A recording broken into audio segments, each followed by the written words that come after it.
Well, hello, and thanks for watching another episode of ARFCOM News, your twice-weekly dose of the finest two-way propaganda.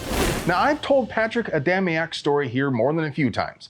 If you're not familiar, he's the U.S. Navy sailor who was railroaded in an absolute farce of a trial where the ATF lied and fabricated evidence to secure conviction for perfectly legal items. For example, Adamiak was convicted for having a live rocket launcher, except what he actually had was a deactivated inert RPG, and the ATF heavily modified it to install a device used for training that allows the launcher to fire a 7.62 round. Roll it.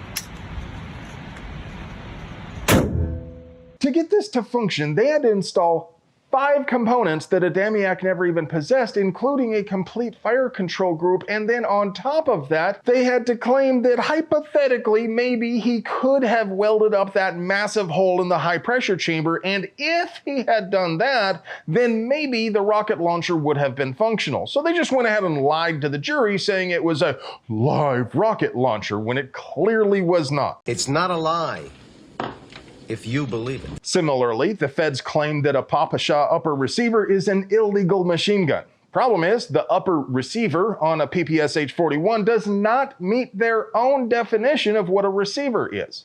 If it isn't a receiver, it isn't a gun. And it's also, cut in half. Now, it's not torch cut into 3 pieces, but that's also just a rule made up by the ATF, not a statutory requirement. Thankfully, Adamiak's appeal is scheduled for next Friday. Let me check my Palm Pilot. So what I want you gentlefolk to do in the meantime is to mount a sustained fire mission against the DOJ. Slow down, hero. Put down those nods. A fire mission on the phones. I want you to light them up every day between now and then.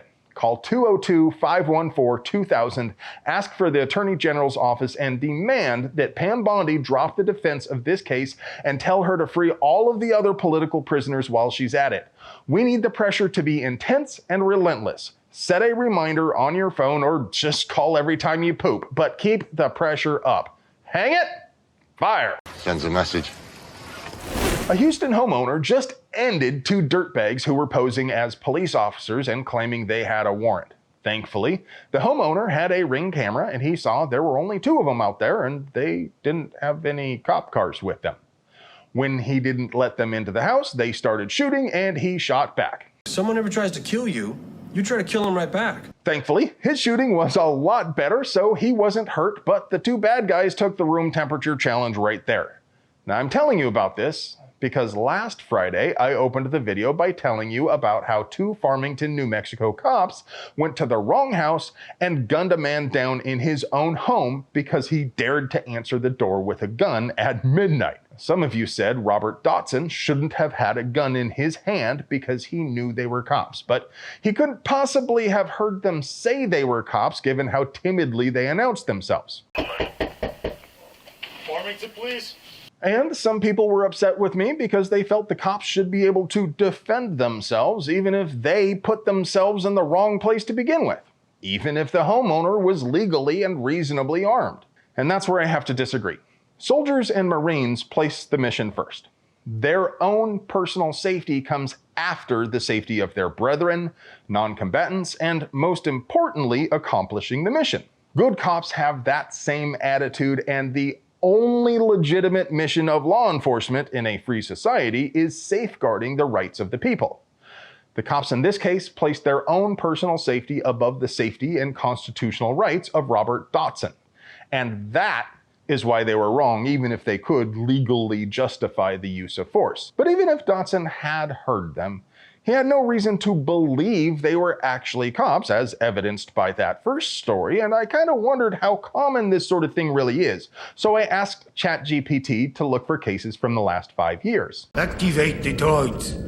Yes, sir. Now, there are a lot of things clankers really suck at, but this sort of task is perfect for an LLM, and it found 17 news articles about similar incidents where criminals tried to gain entry by posing as cops. Of course, That's only the incidents that made the local news, so the actual number is certain to be higher, but even at that rate, it happens often enough that if you don't live a life of crime, it's more likely those people outside claiming to be cops are really not police. The answer remains the same though. Never answer the door unless you are expecting someone. If someone is at your door claiming to be a cop, call 911. But the best strategy is to keep them from getting to the door in the first place. If you put a fence around your property and you lock the gate, even if it's just a little decorative waist-high fence, you can be assured that, barring exigent circumstances, anyone inside your curtilage either has a warrant or they are there unlawfully. This party is by invitation only. Now, if the fence is more functional and you are in the habit of keeping massive, hungry land sharks in the yard, it's even less likely that unwanted guests will disturb your slumber. How do you folks keep cops and Jehovah's Witnesses away from your front door? Comment below. Now, some people are criticizing Glock for betraying gun owners in Oklahoma. Is that fair? Well, here's what happened. There is a letter circulating that looks legitimate in which Glock appears to tell Oklahoma Representative David Hardin they support state-level laws which mirror federal laws banning machine gun conversion devices. Now, for the record, I fundamentally disagree. That's how fundamental they are. Fundamental. Yeah. I think the federal laws regarding firearms are themselves unconstitutional, and we sure as hell don't need redundant state laws to mirror them. But there is another reason this sort of stance is pretty dangerous. See, politicrators don't know much about guns, so they can get confused and easily take this letter as support for bans against other devices like binary triggers or forced reset triggers or other sorts of devices that are absolutely not machine gun conversion devices. And those are legal at the federal level, and we do not need any state laws banning such devices. At the same time, I recognize that getting machine guns legalized is very unlikely given the whole dangerous and unusual thing. So from a very pragmatic point of view, supporting a state level law that doesn't really change anything probably doesn't seem like a big deal.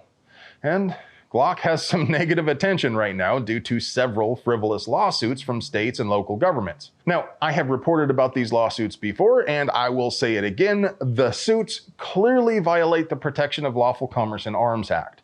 I can't imagine that any of them will succeed, and I really hope Glock does not settle, because there is nothing about a Glock other than its popularity which makes it particularly suited for auto sears.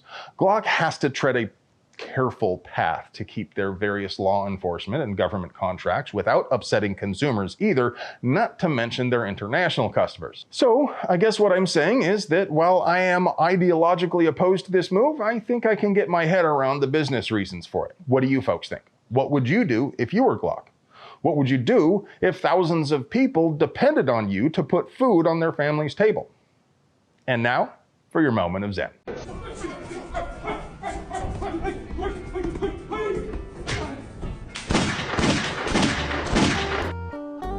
Hello, friend. Do you like pews and pew-related things? Would you like to help us keep delivering you pure American propaganda at the low price of free? We literally couldn't pay the bills without our sponsors, so do us a solid and get yourself something nice from them. You deserve it. I love you.